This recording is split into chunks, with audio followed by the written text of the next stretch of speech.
Hello, and thank you for visiting our Academic and Student Wellbeing Recovery Plan. This is a plan that we will be presenting to the Board of Directors on Tuesday, May 25th, and we wanted to present it to our community to give you an opportunity to review our presentation and give feedback before we present to the board on Tuesday. You can do that by clicking the link below and filling out a form on your comments and suggestions on this presentation. This is a presentation of the plan that is required by OSPI to be submitted to the state by June 1st. It's a very prescriptive plan where we follow the document and the questions they ask. So there won't be a lot of details about fall plans around academic and student well-being recovery in the details. It will be instead following the questions they asked using the format that they asked. Thank you for taking the time to check out our presentation, and please be sure to give us your feedback at the end. In this presentation, we will review the requirements of the plan, and then we will get into plan highlights, including universal supports, diagnostic assessments, strategic supports for identified student groups, and how we're going to monitor this moving forward. And at the end, we will ask the board to approve Resolution 1254, Academic and Student Wellbeing Recovery Support. There are several requirements that come along with this plan. The first is that the plan must be developed with the use of an equity analysis tool. You will see more information about this equity analysis tool in the upcoming slides. It also must be approved plan by the board, and it needs to be approved before it is submitted to OSPI on June 1st. The plan must be posted on the district website in an accessible manner. That means it must be accessible by different languages. It is to be submitted to OSPI by June 1st, and the plan comes in 3 phases, and it requires monitoring and updates submitted to OSPI in November of 2021 and April of 2022. One of the plan requirements is that there must be community voice in the development of the plan. All the district surveys that we have used around this plan are now posted on our engagement page under the district tab on the website. On that page, you can see the different surveys and ways we've engaged the community around this topic. You can see the date that it was done, and you can also see the results of every survey and connection. On May 3rd, we did a Let's Connect in both English and in Spanish, and the topics were: in what ways can we better support students' academic learning, and in what ways can we better support students' social emotional learning. And on April 28th through May 5th, we did a fall planning survey where we asked Everett Public School families, we do plan on returning 100% in the fall, but we know for some families they may prefer their child to remain 100% in remote. So we got a feel of how many people would prefer to stay 100% remote for next year. And then on May 6th through 9th, we did a thought exchange and asked what are some impactful strategies we can use to help your child prepare for learning in the next grade level. Again, all the results of those surveys are posted on the engagement page. And then now we're posting our plan on the website for you to see and to engage in to give us feedback before we present this plan to the board on May 25th. Another piece that I mentioned this plan requires is an equity analysis tool. So now you will hear more about that. One of the requirements is the use of an equity analysis tool and the public display of that tool. OSPI allowed school districts to select one of the sample tools for equity analysis or to use their own. We elected to use our own as we have been using one for some time.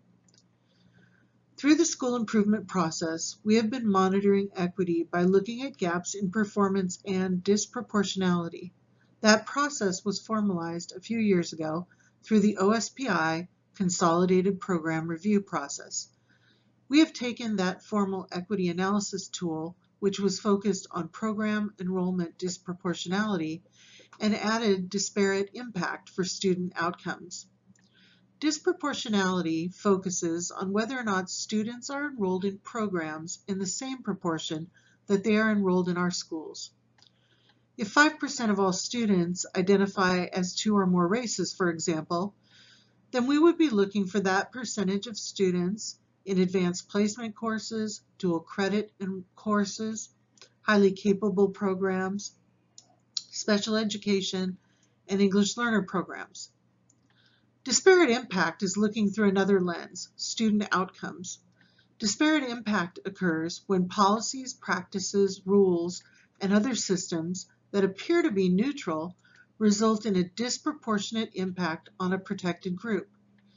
It compares outcomes between groups irrespective of the size of the population. It seeks to answer the question, are there differential outcomes for students based on ethnicity or race, program qualification, gender, or socioeconomic status, such that one group gets less benefit?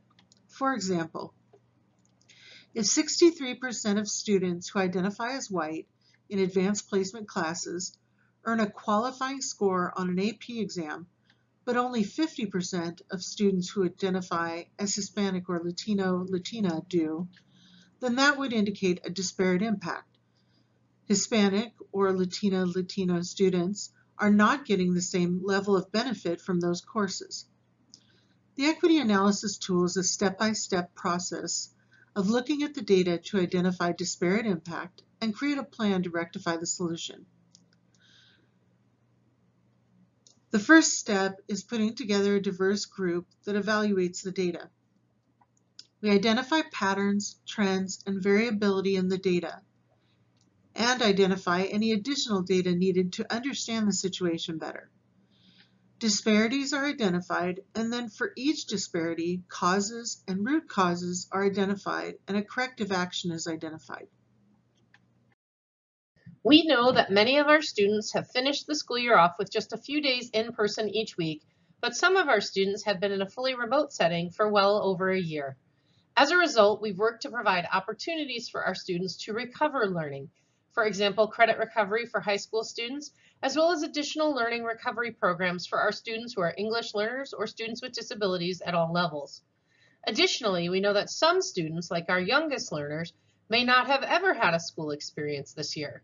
For this reason, we have two programs that we'll be conducting in the fall, Everett Ready and Jumpstart, a week-long ramp-up program to reacclimate our incoming kindergartners, first and second grade students to school routines, as well as social play and learning programs. In addition to the Summer Recovery and Acceleration Academy, our schools are also working to develop a revisioning of our typical orientations for 6th and 9th graders, and including the 7th and 10th graders, some of whom have not yet been on campus. These are developed with the intention of mitigating student learning loss, but also to develop a stronger sense of school community and addressing the social and emotional needs of our students. Diagnostic assessments are required to help educators identify student-specific knowledge, skills, and understanding in order to build on each student's strengths and specific needs. Because of their domain specificity and design, diagnostic assessments can guide curriculum planning and inform instruction.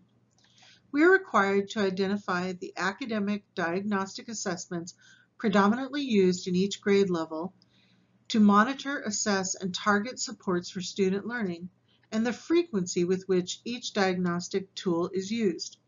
So as you can see in this slide, at kindergarten, we use the Washington Kindergarten Inventory of Developing Skills, that's given once a year.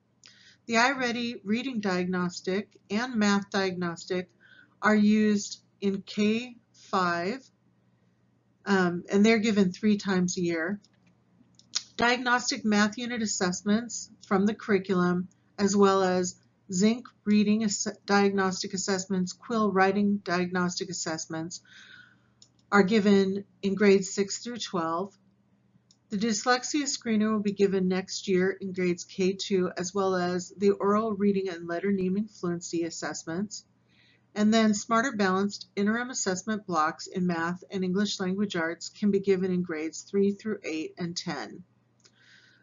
The WIDO assessment of English learner progress is given at K-12 to all students who qualify for English learner program, and the Performance Matters comprehensive assessments are available in grades 3 through 12. In addition to academics, the recovery plan calls out diagnostic assessments to help educators build on each student's strengths and specific needs for well-being.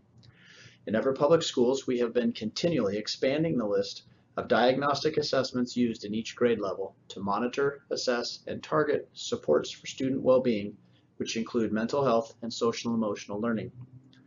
Our most comprehensive diagnostic assessment for well-being is the Panorama Survey, which is given twice a year and facilitates analysis over a range of social emotional indicators among all demographic and age groups grades 3 through 12.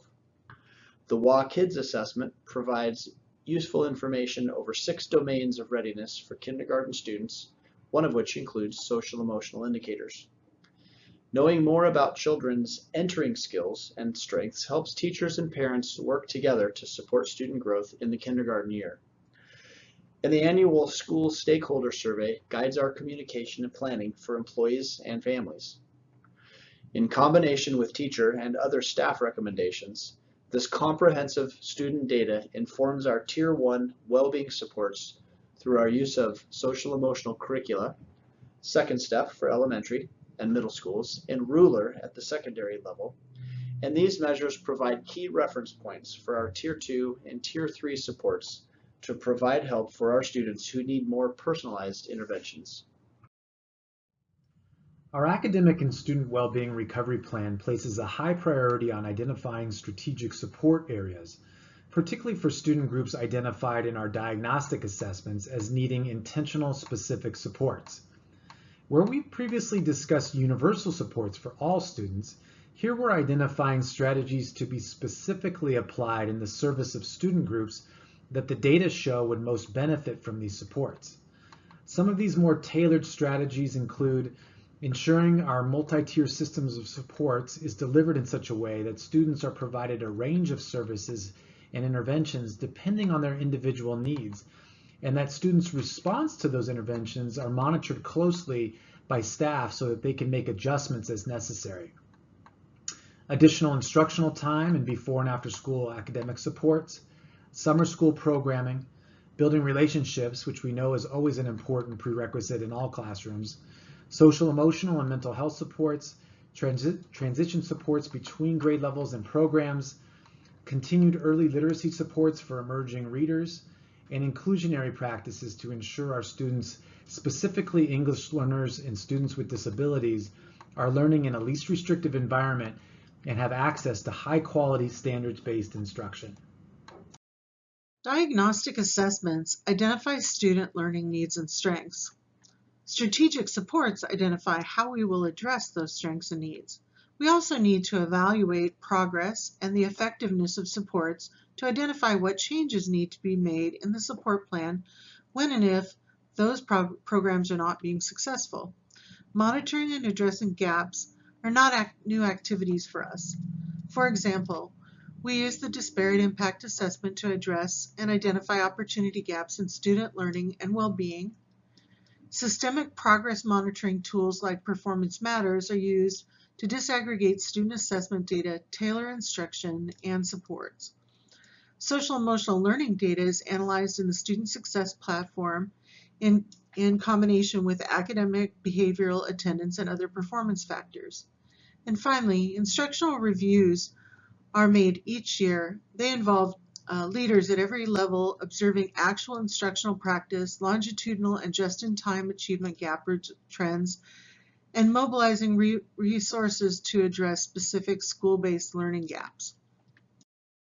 This slide is an example of how we use Performance Matters to identify, monitor, and address gaps. Each column represents performance of our students on the Winter iReady diagnostic in this school year. And each column is a different racial or ethnic student group. The bars show the performance of each group and the percentage of students that are below, at, or above standard on the assessment. Because it is a graphic display, it's easy to compare performance of a student group across several schools or against other student groups to identify where students are having more or less success than others. This helps us to find effective programs that we can expand. It also signals disparate impact that should be addressed. To summarize, OSPI requires that each school district adopt an academic and student well-being recovery plan through board resolution. This approved plan must be filed with OSPI by June 1st and published on the district's website in a way that is accessible for all readers. The plan is more fully described in attached documentation in board docs, and the plan will be posted after board acceptance on May 25th. At this point, we will be asking the board of directors to approve Resolution 1254, District Academic and Wellbeing Recovery Plan. Thank you.